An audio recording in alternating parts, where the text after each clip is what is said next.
마약 혐의를 받고 있는 남양유업 창업주의 외손녀 황하나 씨와 전 약혼자였던 가수 박유천 씨 사이의 진실 공방이 이어지고 있습니다. 이런 가운데 황 씨에 대한 봐주기 수사 의혹도 더 짙어지고 있습니다. 취재기자 연결해서 자세한 이야기 들어보겠습니다. 박기환 기자. 네, 사회부입니다. 자, 먼저 어제 박유천 씨가 기자회견을 열었습니다. 어떤 이야기가 나왔습니까? 네, 박유천 씨는 어제 기자회견을 열고 황하나 씨와 연관된 의혹을 반박했습니다. 마약 혐의를 받는 황하나 씨의 진술에 박 씨의 이름이 거론됐다는 의혹이 나오자 해명하기 위한 자리를 마련한 건데요.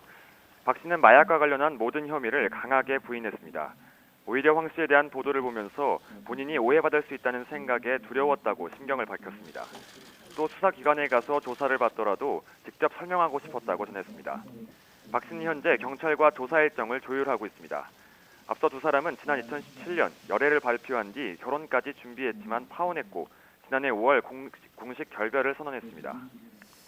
네, 지금 박유천 씨의 주장과 황 씨의 주장이 좀 엇갈리는 부분들이 있습니다. 네, 그렇습니다. 앞서 황 씨는 지난 6일 구속 전 피의자 신문에서 박유천 씨를 언급했습니다. 마약을 끊으려 했지만 박 씨가 권유했다는 겁니다. 또 자신이 잠든 사이 박 씨가 강제로 필로폰을 투약했다고 말한 것으로 전해졌습니다. 경찰은 연예인 연루설이 나온 이후에도 신원을 공개하지 않았습니다. 하지만 어제 박 씨가 기자회견을 자청하면서 황 씨가 언급한 연예인이 공개적으로 드러나게 된 겁니다. 앞서 경찰은 박 씨를 피의자 신분으로 입건했고 소환 일정을 조율하고 있습니다.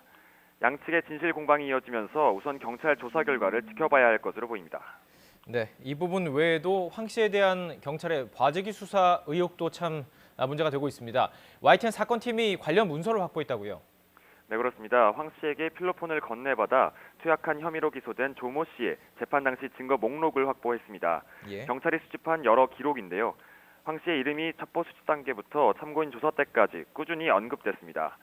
경찰이 황 씨의 마약 의혹에 대해서 처음 제보를 접수했을 때 황 씨가 아는 사람들과 마약을 했고 남양유업의 외손녀라는 이야기까지 나왔습니다.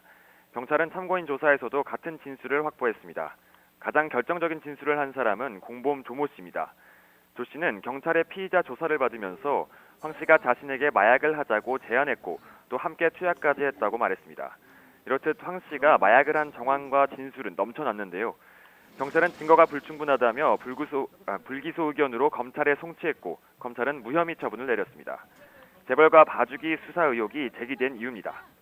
이런 가운데 서울지방경찰청 지능범죄수사대는 어제 황 씨가 있는 수원 남부경찰서 유치장을 찾아가 경찰과 유착이 있었는지 확인하는 참고인 조사를 벌였습니다. 또 황 씨 수사를 담당했던 경찰관 2명을 조사하는 등 유착 의혹 수사에 속도를 내고 있습니다. 지금까지 사회부에서 YTN 박기환입니다.